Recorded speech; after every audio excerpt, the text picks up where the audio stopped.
The topic is whether the judgment of High Court and Supreme Court and of District Court, how should it be read, how should it be understood, how should it be realized that, and relevant point, how should the relevant points from the judgment be extracted.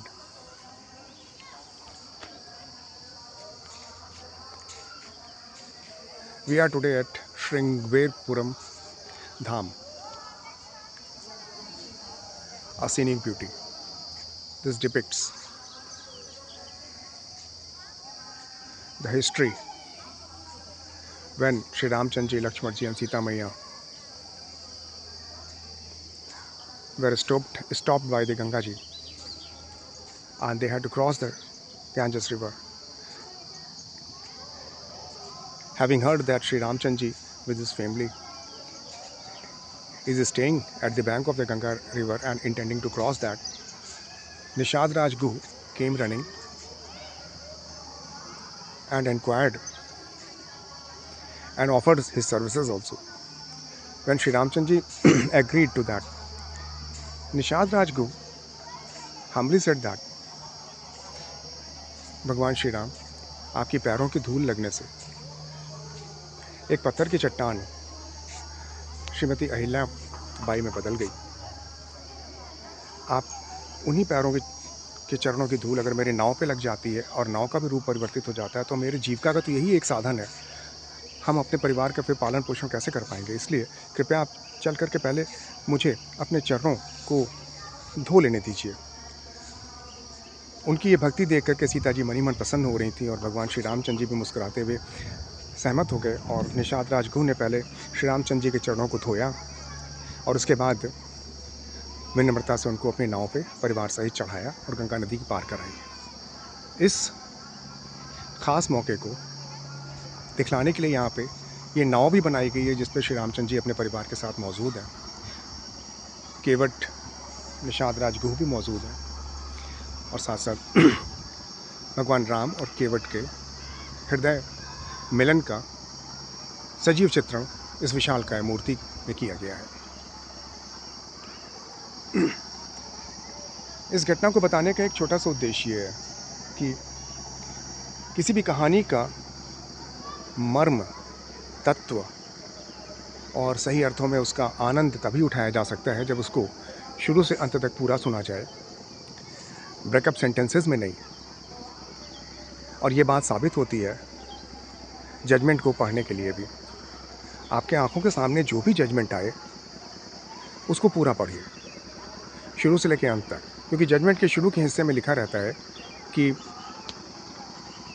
वो petitioner, वो याची किस उद्देश्य से मुकदमा दाखिल किया था, उसका क्या कंटेंशन था, उसके क्या आधार थे और किस आधार पर उसने उम्मीद की थी कि उसको सफलता मिलेगी। ये सब बातें कहने के बाद जजमेंट में दूसरा पोर्शन रहता है कि डिफेंडेंट रिस्पोंडेंट ने अपनी बातें क्यों कही, किस ढंग से साबित किया कि याची को उसके द्वारा मांगी गई रिलीफ मिलनी चाहिए पार्ट में या नहीं मिलनी चाहिए पूरी। उस कंटेंशन को भी पूरा रिकॉर्ड किया जाता है। उसका क्या आधार था, उसके क्या अधिकार हैं, जो अगर याची को उसकी रिलीफ प्रदान कर दी गई तो कैसे डिफेंडेंट एंड रिस्पोंडेंट को नुकसान हो सकता है। कोर्ट दोनों बातों को लिखने के बाद फिर अपना मंतव्य व्यक्त करती है कि उसने इन दोनों के प्रार्थना को पढ़ने के बाद क्या विचार किया, क्या कंसीव किया, पूरी सिचुएशन को कैसे आकलन किया। और इसलिए कोर्ट अपना मंतव्य व्यक्त करती है कि याची के वकील ने ये कहा और डिफेंडेंट के वकील ने ये कहा। उसके बाद now the important point begins from here. The important part of the judgment begins when the court says that the point of determination or the issues are framed like this. 1, 2, 3, 4, 5, 6 issues are there. Issues are the things which help the court to frame certain questions based upon the contention of petitioner and the respondents,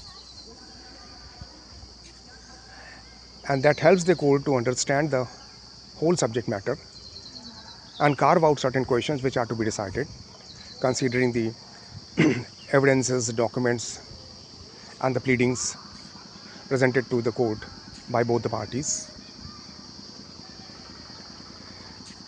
At trial level, issues are framed. For example, whether the petitioner is entitled to that relief, or whether the petitioner is, whether the plaintiff is entitled to be declared as a owner of that land.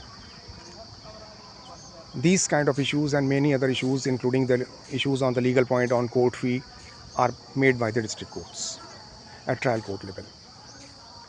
Once the matter goes up to the appellate level, the appellate court decides and determines the point of determination after hearing the pleadings and arguments of both the parties.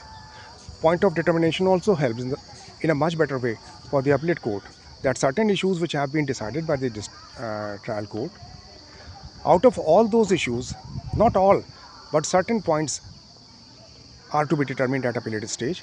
Those are defined, and then appellate court, after recording its mantavya, its opinion, observation, based upon the pleadings of the parties, based upon the grounds set out in the appeal, memo of appeal, based upon the arguments, written arguments, and documents which were presented before the trial court, as well as if certain documents could not be presented before the appellate trial court, those, if presented before the appellate court under Order 41 Rule 27 CPC, giving clear description as to how those documents could not be presented, or how the parties were not in a position to access those documents at the trial level,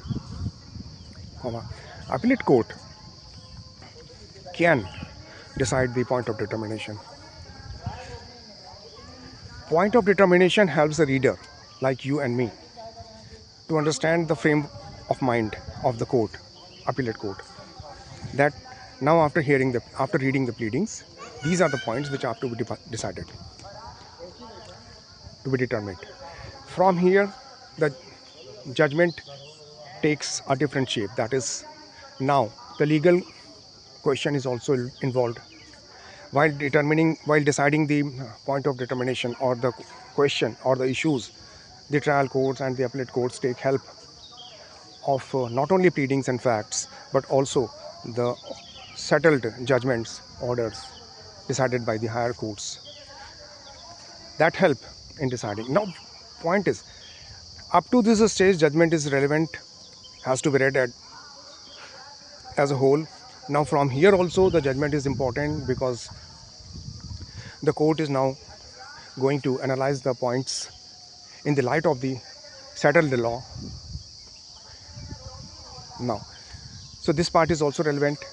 After presenting its analysis, now court comes to the conclusion and mentions the basis, the grounds on which the relief